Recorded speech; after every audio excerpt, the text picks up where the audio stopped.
Mga kababayan, ma'am sir, this is Jam the Filipino Channel, ang inyong pong lingkod. So today is December 4, 2025 at tayo ngayon ay pupunta dyan sa may X-Quadra Tower sa may Exchange Road, San Antonio, Pasig. At dalhin po natin sa may Bay Oasis, sa may Philinvest po yan,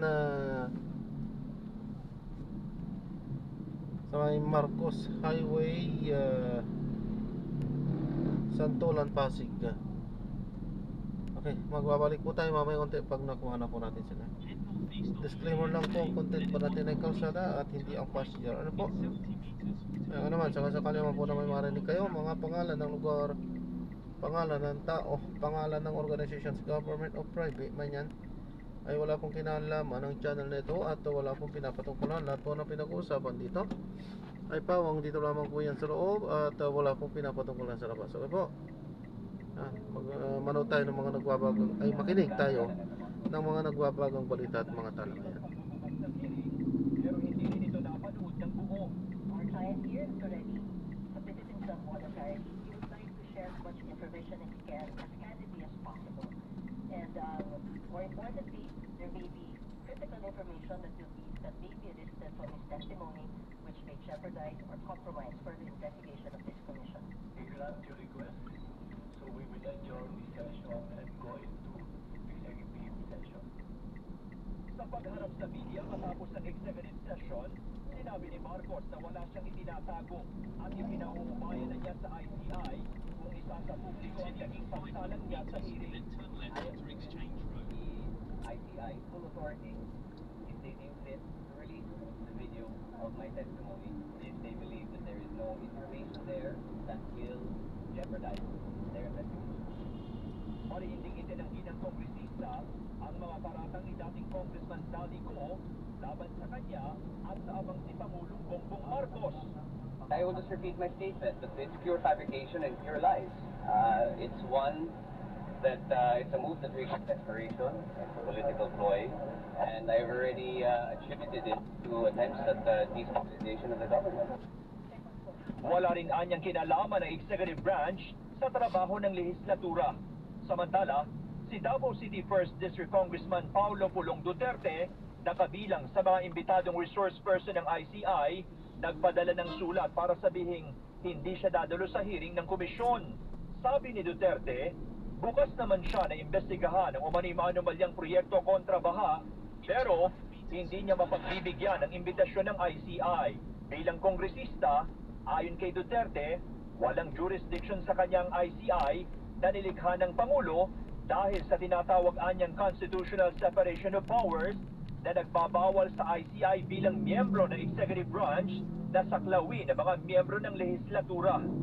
Wala rin anyang factual at legal basis ang imbitasyon sa kanya at hindi malinaw ang detalye nito at hindi rin anya siya miyembro ng House Appropriations Committee mula taong 2019 hanggang 2022. Dagdag ni Duterte, bahagi lamang ang ICI ng anyay political propaganda para siraan ang kanilang pamilya.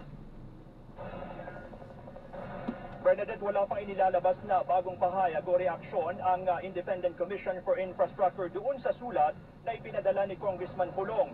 Mayroong isang kongresista pa ang inimbitahan ng Independent Commission, si Benguet Lone District Representative Eric Yap, pero wala pang abiso ngayon o kumpirmasyon ng ICI kung nagpasabi sa kanilang dadalo sa hearing bukas o hindi.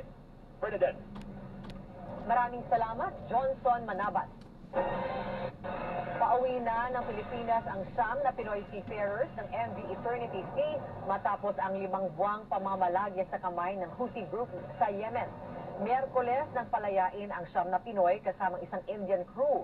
Inilipad sila mula sa Sanda, Yemen papuntang Muscat, Oman sakay ng eroplano ng Omani Royal Air Force.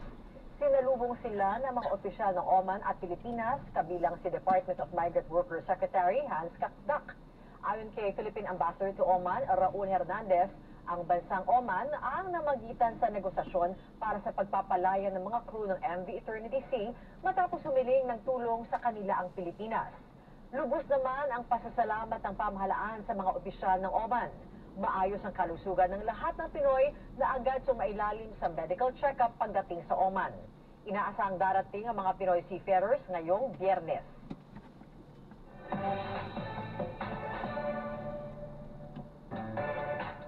Gretchen, todo handa ng paghanda sa Metro Manila Film Festival. Sino-sino ang magbabalik sa mga sinehan sa Pasko? Ate B, the Bar Boys are back. Malalaman ang magpapatuloy ng kwento ng 2017 film na Bar Boys sa sequel na Bar Boys After School. Balik-tambala naman sila Zab Jumarut. Gumagamit sila ng e-platform. So, gumagamit sila ng screenshot ng receipt of payment na sa totoo wala palang ganun, fake. Diniskartehan din ang oras ng pag-order para hindi mapansin ang panloloko. Umu-order sila usually at peak hours. Para hindi alata, ang pattern nila is Friday, Saturday, Sunday, yung maraming tao para hindi mahalata yung order nila. Estafa at paglabag sa Cybercrime Prevention Act ang inihaing reklamo laban sa suspect na wala pa ring pahayag at kasalukuyan nakakulong sa Batangas City. Para sa GMA Integrated News, John Consulta, nakatutok 24 oras. Stress at pamilya ang idinadahilan ni ICI Commissioner Rogelio Singson sa kanyang pagbitiw sa pwesto. Binanggit din ni Singson ang kulang na pangil ng ICI, kaya sila ang sumasalo ng mga pambabatikos. Nakatutok si Joseph Moro.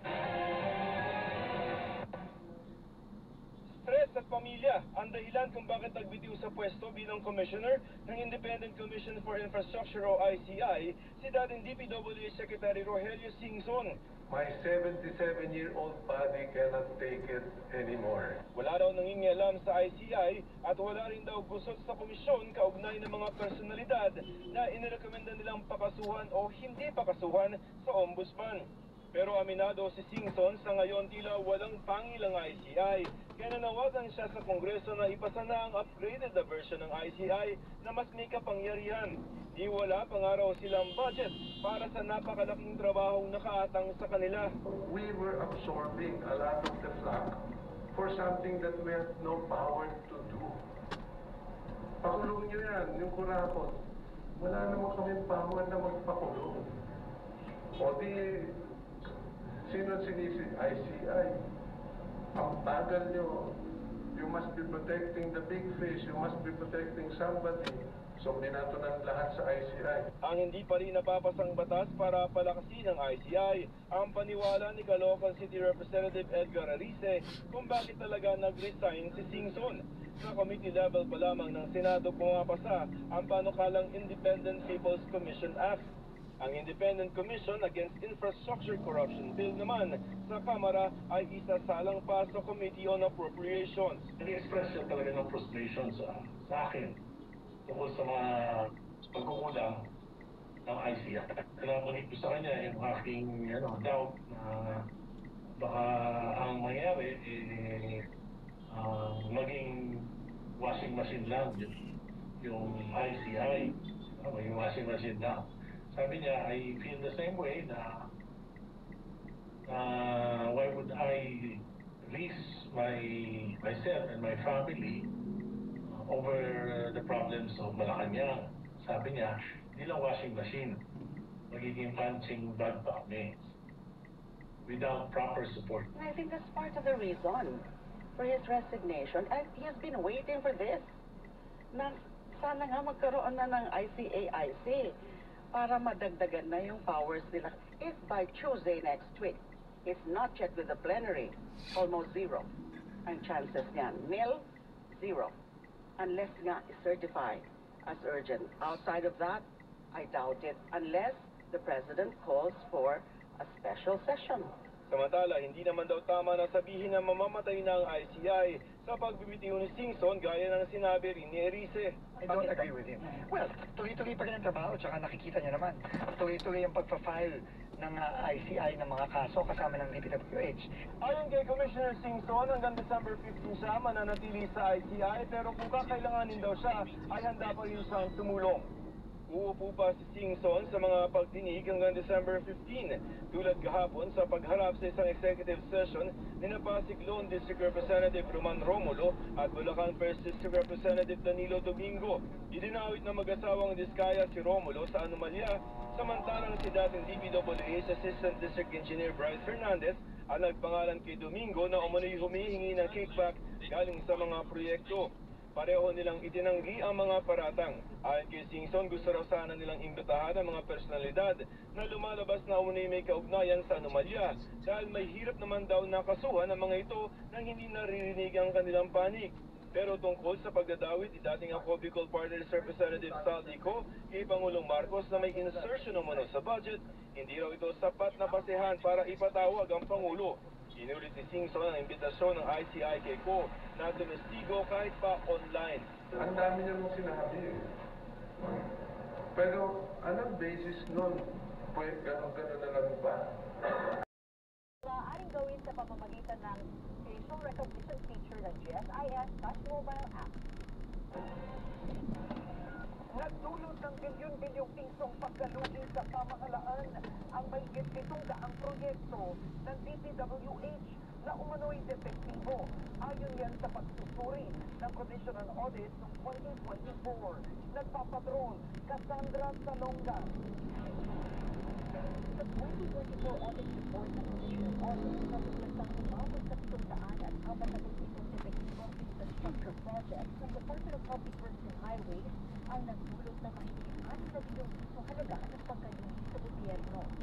Ayon sa COA, na ipatupad ang mga proyekto ay sunod sa contract of agreement dahil sa kakulangan ng pamamahala at pagpabantay dito ng DPWH, dahilan para hindi ito napakinabangan ng publiko.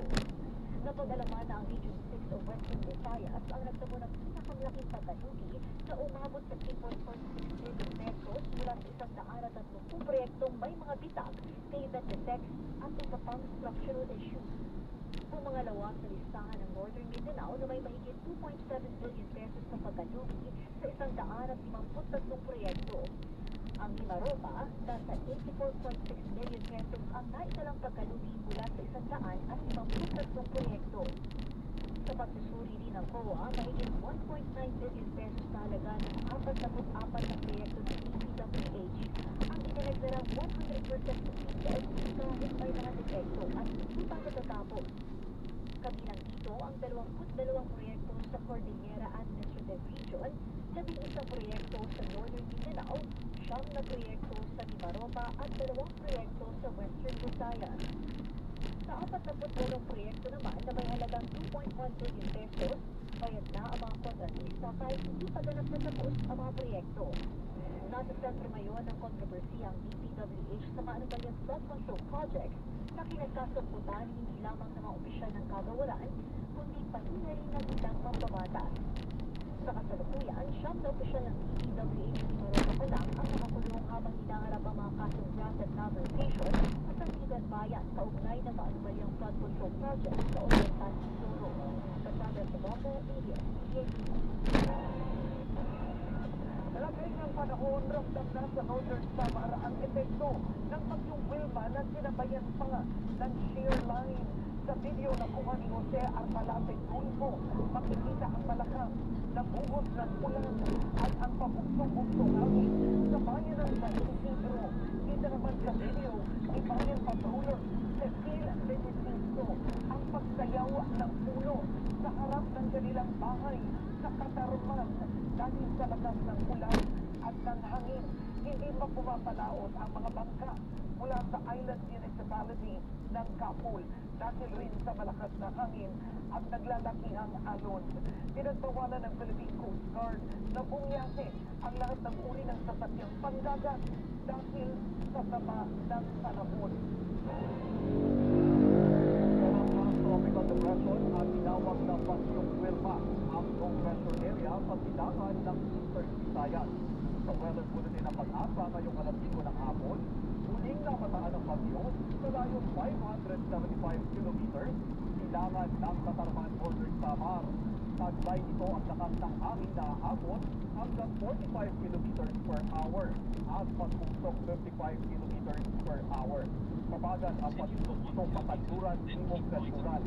Nakataas ngayon ang tropical cyclone wind signal number 1 sa katimugang bahagi ng Masbate, Northern Samar, Eastern Samar, Samar, Biliran, Leyte, Southern Leyte, northern portion ng Cebu, kasama ang Bantayan at Camotes Island, eastern at central portion ng Bohol, Surigao del Norte, kabilang ang Siargao at Bukas Grande Island, Dinagat Island at mga northern portion ng Surigao del Sur at Agusan del Norte. Inaasahang tatama ito sa kalupaan ng Eastern Visayas o sa Dinagat Island sa pagitan ng Biyernes ng gabi o Sabado ng umaga. Tatahangin ito ang Visayas at Palawan hanggang makarating sa West Philippine Sea sa Martes. Samantala, nakaapekto naman ang shear line o ang salubungan ng mainit at malamig na hangin sa Bicol Region at Luzon. Susunod, panukalang 6.7 trillion national budget para sa 2026, susot na sa ikalawang pagbasa ng Senado. At pilihan ng Christmas decors sa Dapitan, Quezon City. Dagsa na ang mga mamimili. Tuloy-tuloy pa rin ang mga balita sa pagbabalik ng TV Patrol. TV Patrol sa DZMM at DZMM Teleradyo. Good morning, my dear plants. Titiligan ko kayo para di kayo matuyuan. Kasi, sorry di kita nakita. Nadaligan sa tuloy. Good eyesight makes perfect moments for expert eye care, state-of-the-art facilities, affordable eyewear. Go to EO. EO, love your eyes.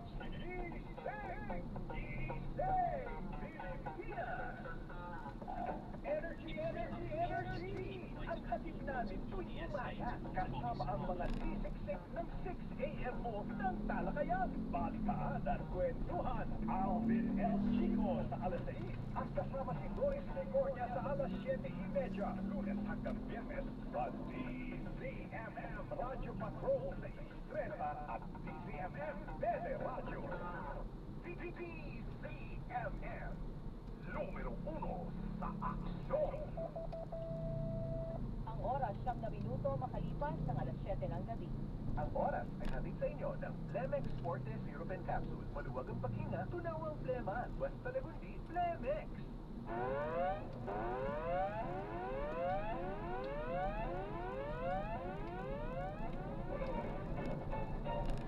Department of Health nagbabala laban sa mga peking gamot at bakuna na ibinebenta online. Narito ang balitang kumpirmado. Sigurado mula Maynila, Radio Patrol, First Season First. Nagbabala ang Department of Health laban sa pagkalat ng mga peking gamot at mga bakuna na ibinebenta online at sa mga hindi otorisadong pagsisidad. Ayon sa DOH, dumarami na ang mga kaso ng counterfeit medical products at kahit ilang publiko na magpapanuri at iwasan bumili kung mga kasusatang mali-maling label o may mali-label at pagkakaiba ng packaging, kulang o walang ang TSCM batch o lot number, pati na manufacturing at expiration date. Ngayon din ang ibang itsura, movies, amoy o lasa ng gamot, o kaya walang isa o hindi tumatalab at walang lisensya ang nagbebenta o ang pagsisigad mula sa o FDA. Iniinog ng inuling ng publiko na agad i-report sa Food and Drug Administration ang anumang kahinahilalang mga gamot o mga bakuna na ino-offer online. At yan ang balitang kumpirmado, sigurado, ito ang Radio Patrol, First Season ng DZMM. Maraming salamat, Radio Patrol, First Season. Samantala, Education Secretary Angara at LGU magtutulungan para sa mas-epektibong learning recovery program ng pamahalaan. Narito ang balitang kumpirmado. Sigurado mula Quezon City, Radio Patrol, Kelly Cordero. Kelly. Inimok ni Education Secretary Sani Angara ang mga lokal na pamahalaan na magpasibong makibahagi sa learning recovery program ng administrasyon matapos nagdaang December at 4 na national agencies ang updated rule para sa mas mahusay na paggamit ng Special Education Funds. Sa pagpupulong ng Union of Local Authorities of the Philippines, sina Inihandara ng malaking tulong ang SES sa pagtugon sa learning gap, lalo na ngayong pinapayagan na ang maraming programa sa ilalim ng updated national guidelines. Kasama sa nilagdaang joint circular ni DepEd, DTM, DILG at UF ang pagpapalawak ng allowed program sa ilalim ng SES na bilang Early Childhood Care and Development Program, National Peace Program at Aral Program. Maaari na rin pondohan ng LGUs and digital tools, alternative learning system project, inclusive education at parents engagement activities. Binigit din ang gara na mas malaki ang magsimagyan ng LGU sa pagpapatayo ng classroom sila 2026 gamit ang national funds, host sharing o local resources. At yan ang balitang kumpirmado. Sigurado, ito ang Radyo Patrol. Yan, pero Maraming salamat, Radyo Patrol, Kelly Contero. At yan ang balita, ako po si Ivy of Sarena. May nangyari, nakareport agad sa Daily CNN at sumasunod sa Inkwesta.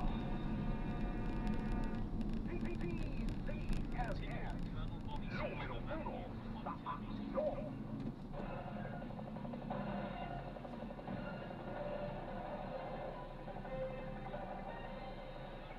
Pinuntahan ni Pangulong Ferdinand Marcos Jr. ang katatapos lang ng Bukana Bridge na bahagi ng 17 kilometers ng coastal road sa Davao City. Nakatakdang buksan ang bahagi ng coastal road ngayong 15 ng Disyembre na ikinatuwa ng mga Davaoenyo lalo't makatutulong ito para maisan ang traffic. Nagpapatrol si Hernel Tokmo.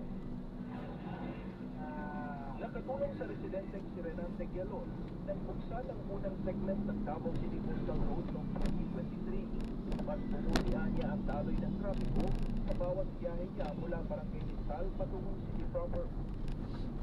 Kaya mas ikinatuwa ni Gialon ang pagbubukas ng pangalawang segment ng Coastal Road ngayong buwan. Malaking tulong sa amin na ilang motorista kasi nakabawas sa traffic kasi sa Banaw ay 30 kilometer na kasi bagong open to. Ininspeksyon nitong Huwebes ni Pangulong Ferdinand Marcos Jr. ang Bukana Bridge na may habang 1.3 kilometers at pinondohan ng 3.1 billion pesos mula sa Official Development Assistance ng China. Bahagi ito ng 17-kilometer coastal road na sinimulan sa administrasyon ni dating Pangulong Rodrigo Duterte. Layo nitong magbigay ng alternatibong ruta sa mga residente at mapabuti ang lagay ng trapiko. Ipinagpatuloy ng kasalukuyang administrasyon ng proyekto na target matapos sa taong 2027. May esplanade, playground, bike lane at maayos na sidewalks para sa mga magja-jogging ng coastal road. Ngayong 15 ng Disyembre, bubuksan ang ikalawang segment ng coastal road mula naman sa Tulip Drive hanggang sa Rojas Avenue. Sinasabi ang estimate natin na ang biyahe na dati halos 2 oras ay mapapawasan magiging mga 25 minutes, 20 minutes na lang. Kaya malaking ginhawa. Lalong-lalo na ay ngayon na magpapasok tayo, alam naman natin nangyayari sa traffic.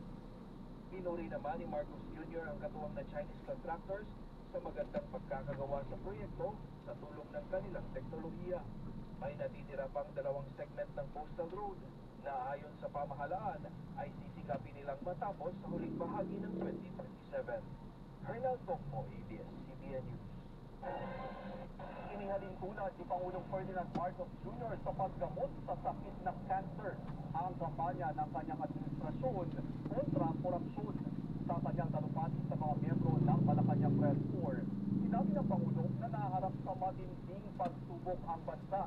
Pero iginiit niyang kailangang labanan ang katiwalian kahit masakit anya ang proseso. Naniniwala rin siyang makababawi ang bansa. Hindi na inetalya ng Pangulo ang dahilan ng anya ay mabigat na pinagdaraanan ng Pilipinas. Pero nauna nang inamin ng economic managers ng bansa na nakaapekto sa ekonomiya ng Pilipinas ang sinasabing mga anomalya sa gobyerno. When you have to excise a cancer out of such a complicated system, you need to do some very major surgery. And to do that, and when you do that, you will bleed. And I'm sorry that the people suffered because of it, But it had to be done. Otherwise, we would do things the same way that we have always done. But we're Filipinos. We may be bleeding now, but we will also heal very, very quickly. Sa ibang balita naman, bumaba ang performance rating ni Pangulong Ferdinand Marcos Jr. batay sa bagong survey ng WR Numero.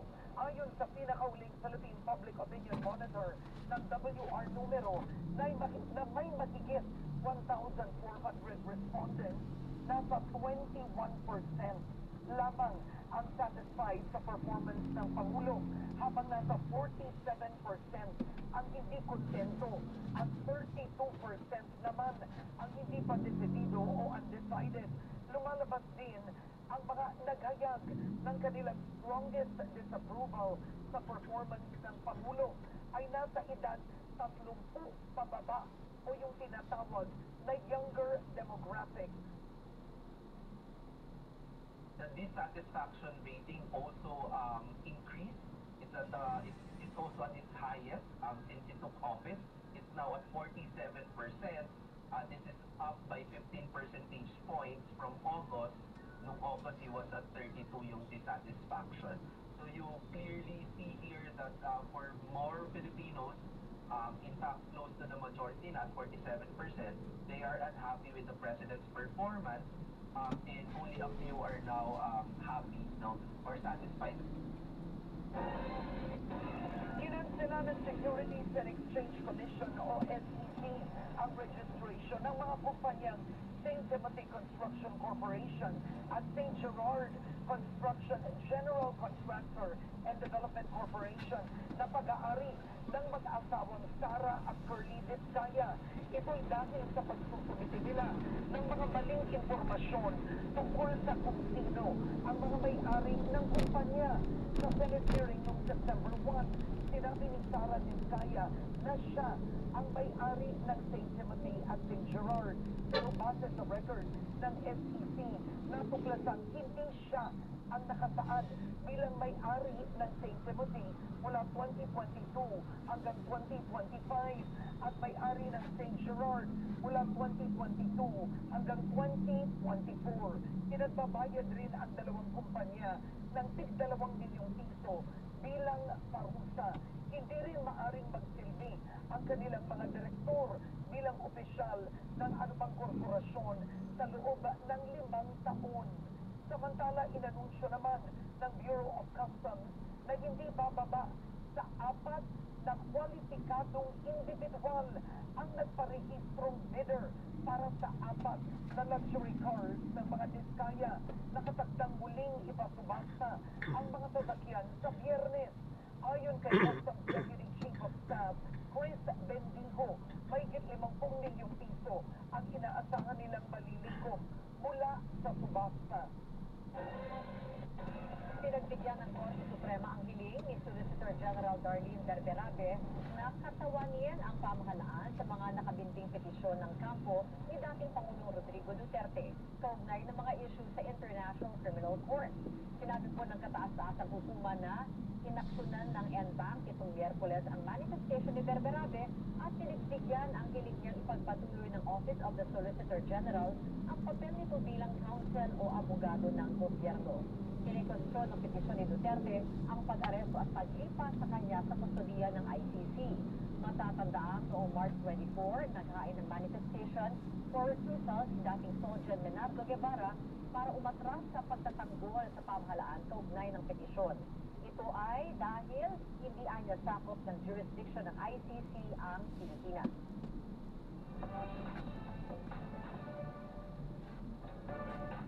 It's summer in December dahil pinagilit ang pop star na si Kyla ang kanyang concert sa Pilipinas. Samantala may bagong project si Ian Santos na konektado sa kanyang passion. Nagpapatrol MJ Felipe.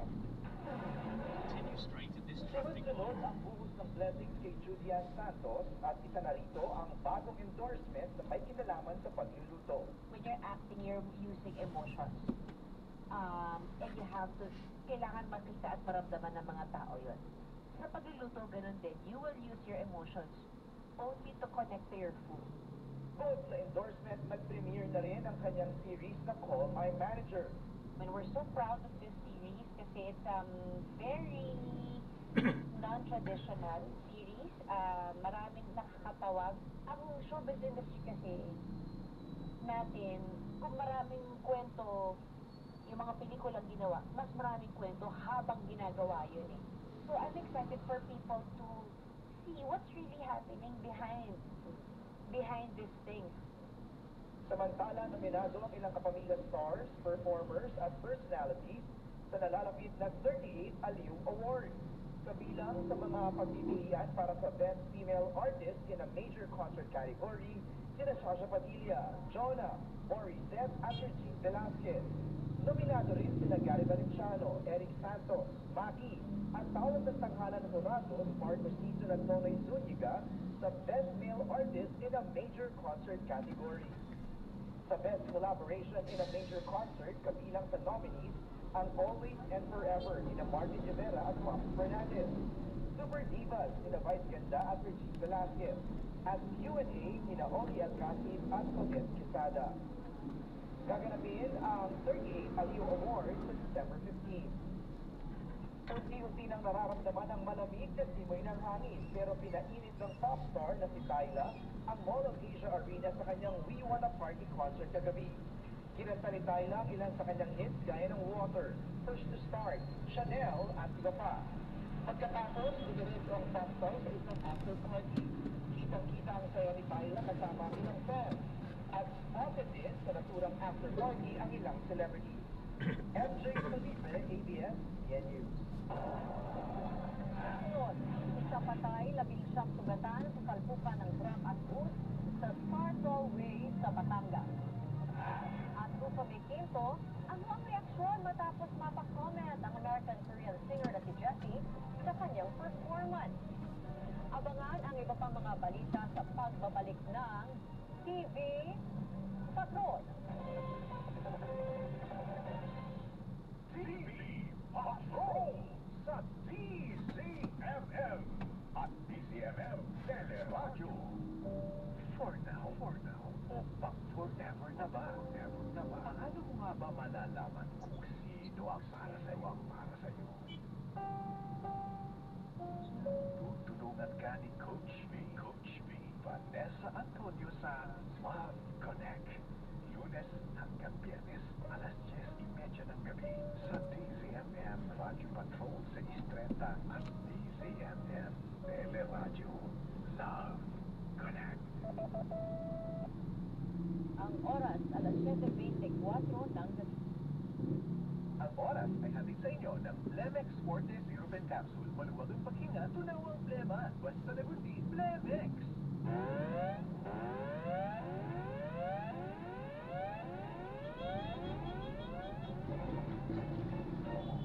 Pagpasak sa panukalang Independent People's Commission, tututukan ng Senado.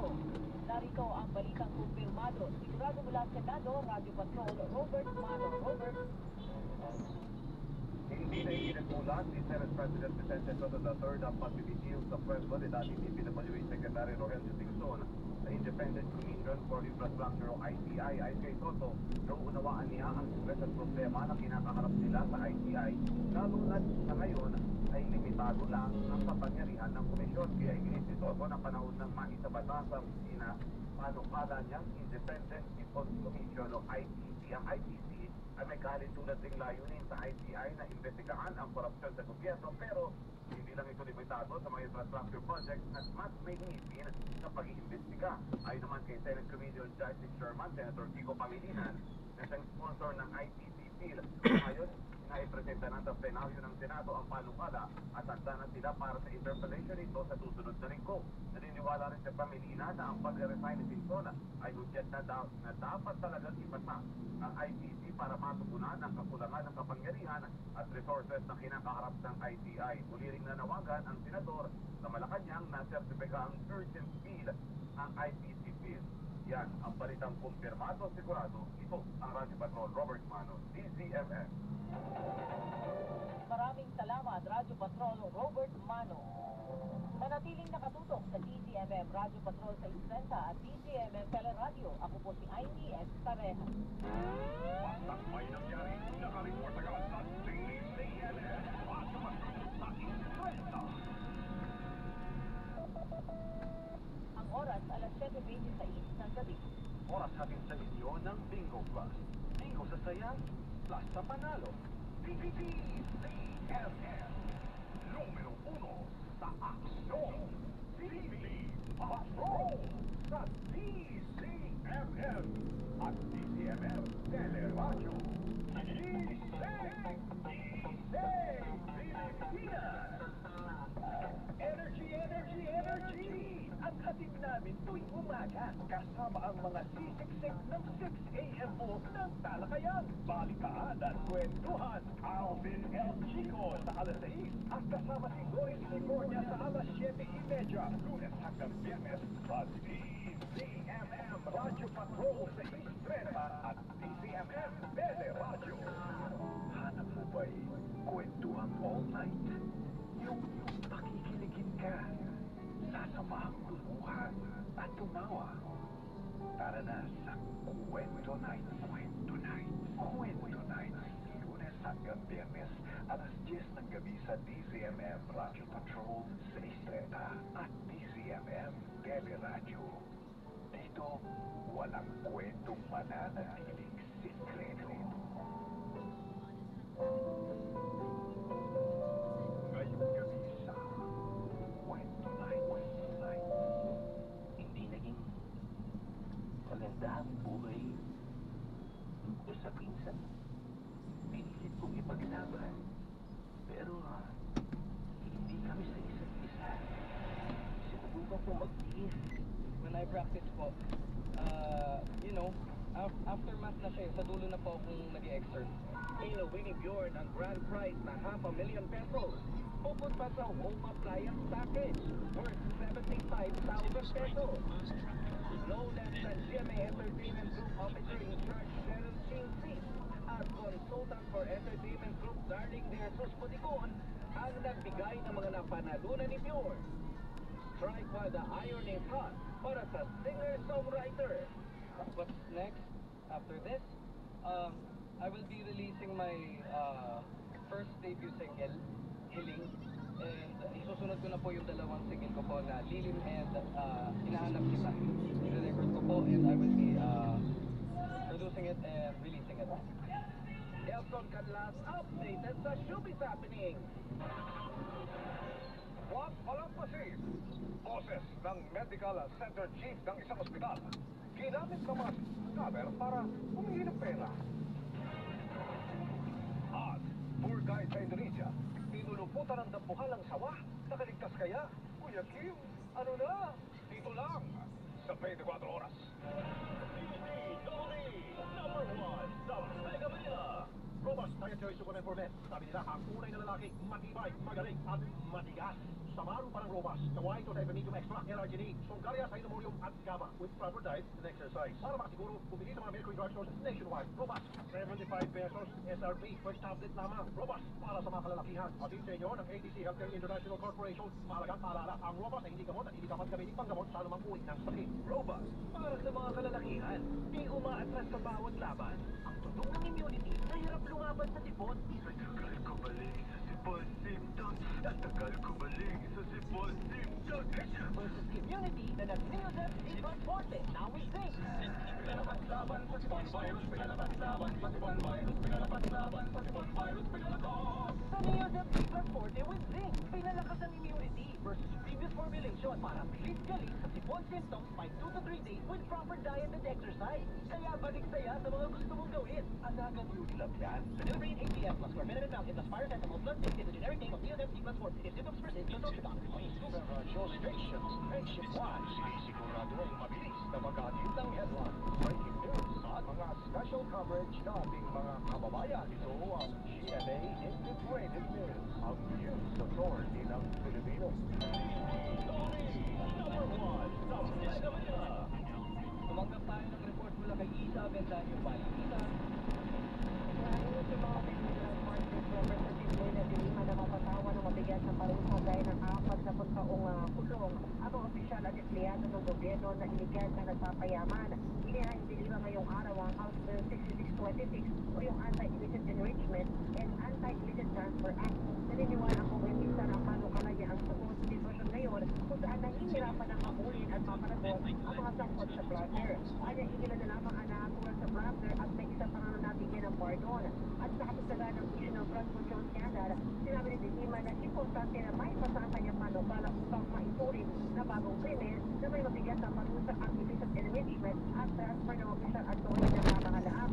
Kabilang sa mga tinukoy ni Dima, ang hindi may pagkakas ng mga yaman o na-discovered also at ari-arian na wala sa statement of assets, liabilities, network o salin. Kung ang ebidensya ay malakas at ang halaga na pinag-usapan ay sobra sa 15 million pesos, not payable dapat ang kaso. Kapag nagsikirat na bata sa opisyal o empleyado na guilty sa illicit enrichment ay maaaring makulong na hanggang 40 taon, depende sa halagang sangkot at habang buhay na rin na hindi makakabalik sa servisyo, habang yung mga ari-arian na illegal na kuha ay forfeit. Ako si Sir Nayo Maris, sa radyo ni Sir Bobby, na patutuo. Samantala, isang patay, 11 ang sugatan sa salpukan ng truck at bus sa Star Tollway sa Ibaan, Batangas. Ang ulat magmumula kay Glenn Rego. Glenn. Isang kumpirmadong namatay habang 11 nasugatan. Sa basic truck sa Sabang, Batangas, kaninang umaga. Inisyang investigasyon, bandang alas 10:08 ng umaga, inasahang lamang ng truck ang daan patungo ng Batangas City. Tulad ng mga steel beam nang pumutok ang kaliwang gulong kaya nawala ng kontrol ang driver sa Manila at nagdiretso papuntang kabilang linya. Doon na sumalpok ito sa pampaserong bus na Alps na patungo namang direksyon pa Maynila.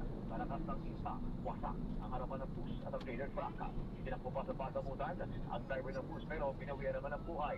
Isinugat pa sa ibang pagamutan ang 19 na pasero na nasugatan kabilang na ang isang senior citizen na Australian national. Hawak na namang opisyal ang driver ng trailer truck. Ang sabihan kwento ng Superado ni Zokovi, dapat totoo. Isa pang report mula naman kay Tuesday News. Tuesday.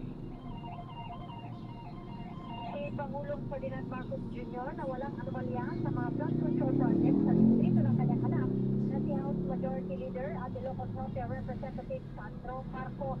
Sinabi ni Presidential Communications Office, Acting Secretary Dave Gomez, na personal na tinitignan ng Pangulo ang mga proyekto sa Ilocos Norte para matiyak na tama ang pagpapatupad ng mga ito. Malinaw din niya na wala pang anumang aligasyon o ebidensya ng katiwalian sa mga proyekto sa ugnay ng distrito ni Congressman Sandro Marcos, kaya buo ang kumpiyansa ng Pangulo sa integridad ng kanyang anak. Dagdag pa ni Gomez, mahalagaan niya para sa Pangulo na malinaw sa publiko na walang ginagawang mali si Sandro, lalo na at may pataas itong posisyon sa Kamara at may pananagutan sa mga proyekto sa kanyang distrito. Bagaman may mga ulat na may flood control project sa Ilocos Norte, ginis ni Gomez na wala namang batayan ang pag-uugnay ito sa korupsyon. Ako si Tuesday News ng GMA Super Radio DZWB, dapat totoo. May-ari na mag-asawang Curly at Sara Vizcaya. Ayon sa SEC, kanselado ang Certificate of Incorporation ng St. Timothy Construction Company o Corporation at St. Gerard Construction General Contractor and Development Corporation. Dahil yan sa pagsusumiti nila ng peking beneficial ownership information. Matatandang sinabi ni Sara Vizcaya sa pagdinig ng Senate Blue Ribbon Committee na siya ang owner at officer ng St. Timothy at St. Gerard. Pero base sa SEC records, hindi siya nakadeklarang beneficial owner ng mga kumpanya.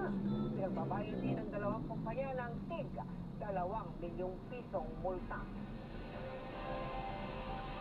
Sasampahan naman ng deportation case ang dayuhang importer umano ng mga luxury car ng mag-asawang Vizcaya.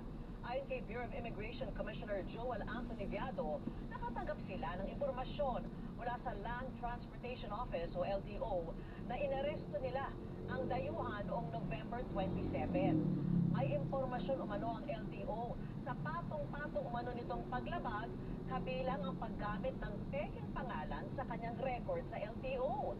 At kapag napatunayang guilty sa kaso ang suspect, maharap siya sa deportation at ipapa-blacklist din. Magpapasko na pero hindi pa rin dumarating ang ilang balikbayan palipayan box na pinadala gamit ang isang courier service, kabilang ang ilang mahigit isang taonang delays. Kaya ang mga OFW na nagpadala ay gusto na magsampa ng kaso. Nakatutok si John Consulta. Ubus na ang pasensya ng mga OFW kasi namaan ng Bureau of Customs paano delayed na ang kanilang mga balikbayan box ng mula 5 buwan hanggang mahigit isang taon. Ang ilan, sila paraw mismo ang nagpadala na nagkatrabaho pa sila abroad. Pero nauna pa silang dumating sa mga ipinadalang gamit. Ang storekeeper na si Alias Hans na mag-expired na ang ilan sa mga nakalagay sa kanyang dalawang balikbayan box. Habang si Alias Lea, siyang nakaon daw ang pinadala sa Pilipinas noon pang 2024. Pero bakit hanggang ngayon, bakit nagkakaroon ito?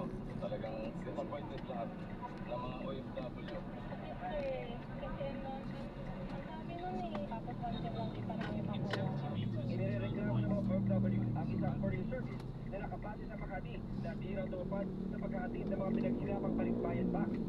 Ayon sa Bureau of Customs, 10,000 Pilipino ang tinataya nilang apektado na nakatake ng 10,000 balikbayan boxes na nakalagay sa may isang daang containers na pinabayaan ng nasabing courier service.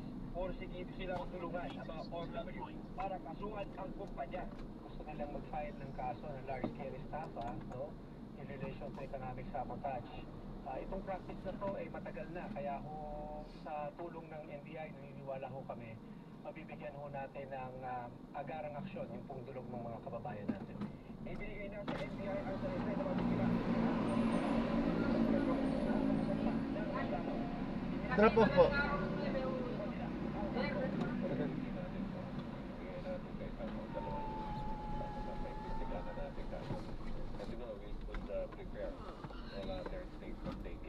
Wala pang pahayag ang inireklamong kumpanya. Para sa GMA Integrated News, John Consulta, nakatutok 24 oras. Paskong Pasko na ang maraming pasyalan sa bansa, pero higit pa sa decor ang na-enjoy sa ilang lugar. Sa Zamboanga del Sur, Ano ang tagal na itong ginagawa? may libreng fish rice pa. Habang sa Batangas, tinig ang hell ang mga kumanta ng Christmas carols. At nakatutok si June Veneracion. Naging makulay ang isang pasyalan sa Canton City, Ilocos Sur dahil sa samot-saring palamuting pamasko. Ang tema, Christmas Ito na. Candle, napatok hindi lang sa mga bata, kundi pati sa mga ilangat heart. Ito. Ingat po. God bless po. Perfect sa mga mahilig mag-selfie at records. Kaya naman Double check ang mga gamit, ma'am. kahit magbabarkada. Okay po. Liwanag din dahil sa LED lights ang labas ng isang simbahan sa Mayumpong Quezon City. Ang Christmas Village, meron pang higanting parol sa gitna at may curtain of light din.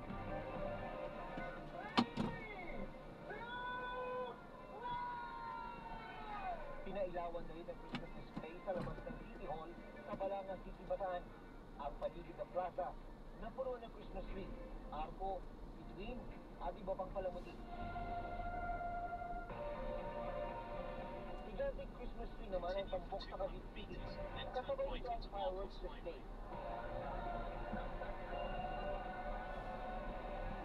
At mga performance na nagpahanga sa mga residente. Nagliwanag din ang kalangitan sa mataas na kahoy sa Batangas dahil sa fireworks display. Ayan, sunod-drop na natin sila. So maraming salamat po sa panonood. Sa harap ng munisipyo. Hanggang sa muli, ingat. God bless. Paalam po.